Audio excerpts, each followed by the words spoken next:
If we compare Michael to people like Taylor Swift or Madonna, those people have sort of entrenched academic study of their work. That's just something that happens. Like there's symposiums on Taylor Swift, there is Madonna studies, and I believe that Michael Jackson deserves not the same, but even more research into the work he created. Growing up in the 90s, there were times where I just would kind of put my homework to the side and just focus on Michael Jackson. I'd memorize all the lyrics, and then my parents would be like, MJ Fangirl, you cannot get an A from knowing Michael Jackson lyrics. That's not part of your study curriculum, okay? But guess what? Parents, you didn't know. Here we are 25 years later, and it's possible to get a PhD in Michael Jackson studies. Now, you guys might be wondering, how is this possible? MJ Fangirl, tell us all about it. Well, I'm going to tell you all about it. I have a special guest today. Her name is Elizabeth Amisu, and she actually is pursuing a PhD in Michael Jackson studies. She's an author. She is really a Michael Jackson connoisseur and writes about so many other amazing, interesting topics, and she's here to talk to us today all about it. Elizabeth, welcome. Thank you so much, MJ Fangirl. It's so amazing to be on the show. Yeah, it's super great to be able to talk with you today.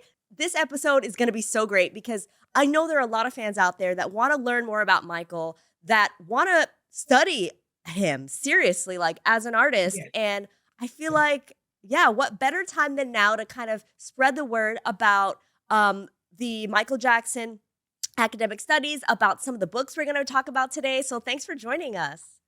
Thank you. It's so exciting. Yes. So Elizabeth, first I want to mention to everybody. So Elizabeth is the author of The Dangerous Philosophies of Michael Jackson, his music, his persona, and his artistic afterlife. Forward here is by Joe Vogel, who we know, and Karen Merks. And talk to us, Elizabeth, about what inspired you to not only write the book, but tell us, why should we study Michael Jackson?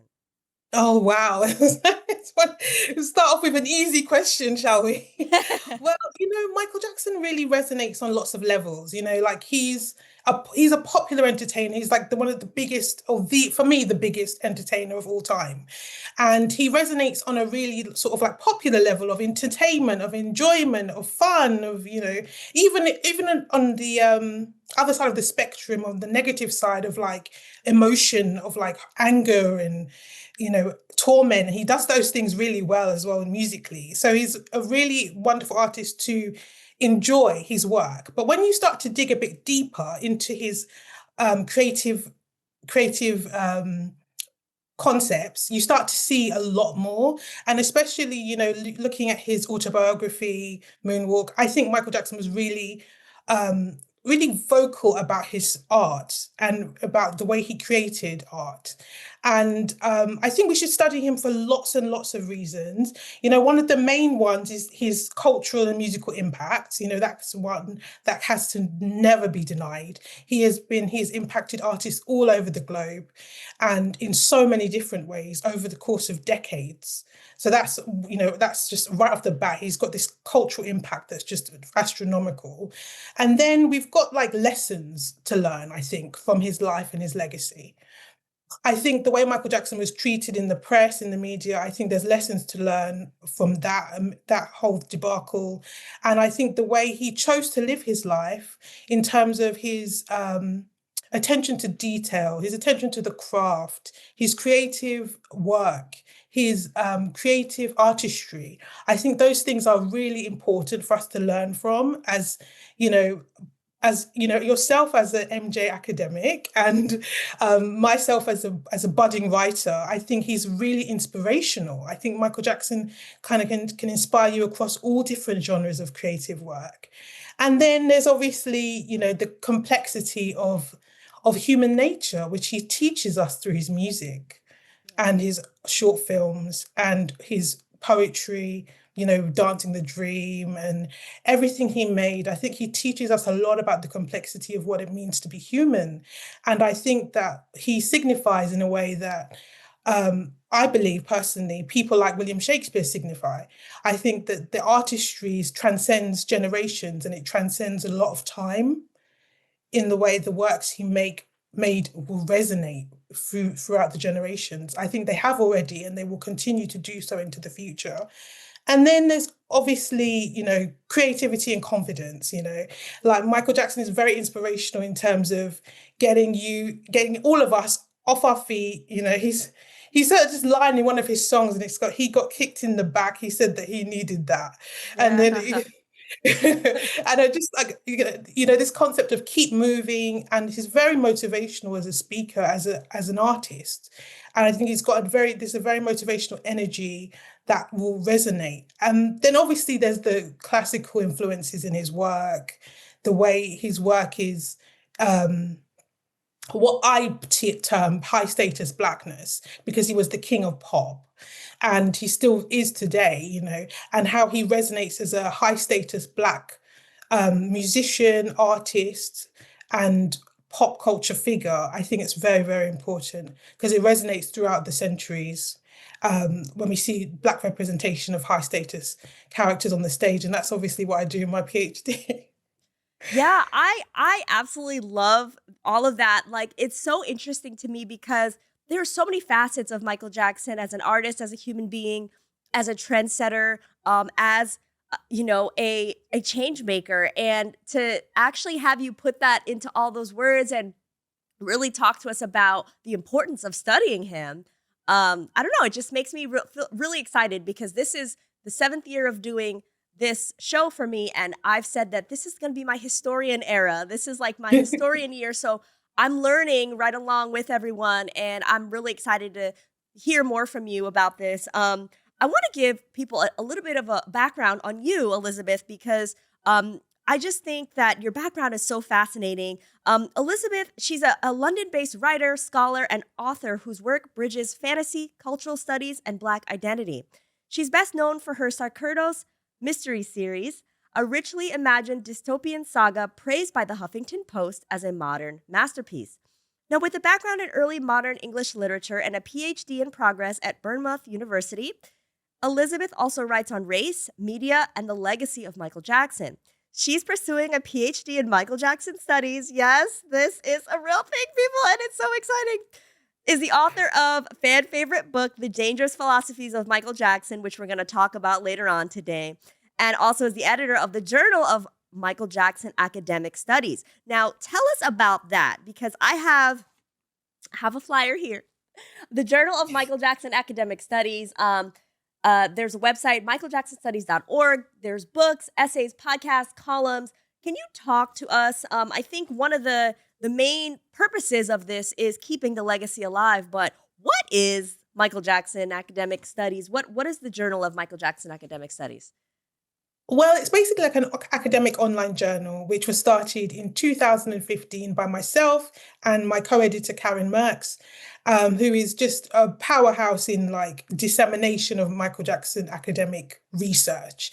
So what Karen decided to do in 2015 was that she wanted there to be a place where people could go and access academic resources on Michael Jackson, because there wasn't very many places you could go to do that. And there was a sort of a lull in academic research on Michael Jackson. And, if we compare Michael to people like Taylor Swift or Madonna, those people have sort of entrenched academic study of their work. That's just something that happens. Like there's symposiums on Taylor Swift, there is Madonna studies, and I believe that Michael Jackson deserves not the same, but even more research into the work he created. Yes. Because as he resonated for decades, and he's also such a versatile artist. His contributions to dance, his contributions to music, his contributions to composition, and I think that the journal is just this wonderful place where we sort of share academic research. We have a podcast called Michael Jackson's Dream Lives On, an academic conversation, which is an excellent place to start if you want to dip your toe into Michael Jackson academic studies. And in it, we review academic books, we talk about, have academic discussions, and we really delve into the whole journalistic research of Michael Jackson, which is, which is emergent. It's emergent. And it was really kind of lacking before 2009. Before 2009, obviously, what happened? There was very little research done on Michael Jackson. It was just really sparse. Yeah. He did his Oxford speech, which was amazing, which I love that speech, and it inspired me to write the Dangerous Philosophies. And but in academia, he'd been really overlooked. And that was, one that I think that's a crime, really, that he was not respected in academia. His work wasn't researched well. People kind of believed he was instinctual as an artist, which is, which I think is fine. He can have good instincts, but he was also creative. He constructed these artworks, he made them. And he had an intellect that is worth studying and is worth looking into. Yeah, I think the part that you mentioned about him being instinctual, I think a lot of people think of Michael Jackson almost as, oh, this just happened to Michael Jackson. Like they don't really look into him and see like the work that was put in, things that influenced him. He was very to me, he was very intentional about a lot of Very. music that he put out, videos that short films that he made, different imagery that he used, different things he said, even in his interviews, the way he was strategic about building his career and his image as an entertainer. I think that was all very intentional. And so to have so many people think that he's not worth studying is just like mind blowing to me. I knew that I was always like looking for more books about him and looking for ways to learn about him, especially because he was kind of like, he had this mystery surrounding him, right? He didn't give out Yeah. too many interviews. He wanted us to kind of want more. But like in that having happened, it's kind of like there's a gap in knowledge, at least for me. Like I was like, okay, how did this happen? Or like, why did Michael Jackson decide to like, use this certain classical song in the beginning of Will You Be There? Or, who was Yeah. he influenced by? And so I think that's really exciting. And the podcast is super exciting too. And I even see that there's a current call for papers. So you're kind of like, this is almost like a group effort, right? It's not just you guys are putting out these journals. You want other people in academia to contribute, right? Yes, that's entirely what we need. I think what there is academically on Michael Jackson is quite sparse compared to other artists. And I was just thinking, if I was trying to think comparatively, maybe the Beatles and Elvis, they have loads of research that's been done on their work and loads of academic books about their work. And with Michael Jackson, it seems to be a case of like, why would you do that? And I think that that's really sad. I think what we need to see is a lot more a push towards more academic research of Michael's work, especially his dance. I think that's the area in which that it feels like so sad that there's very little academic writing on it.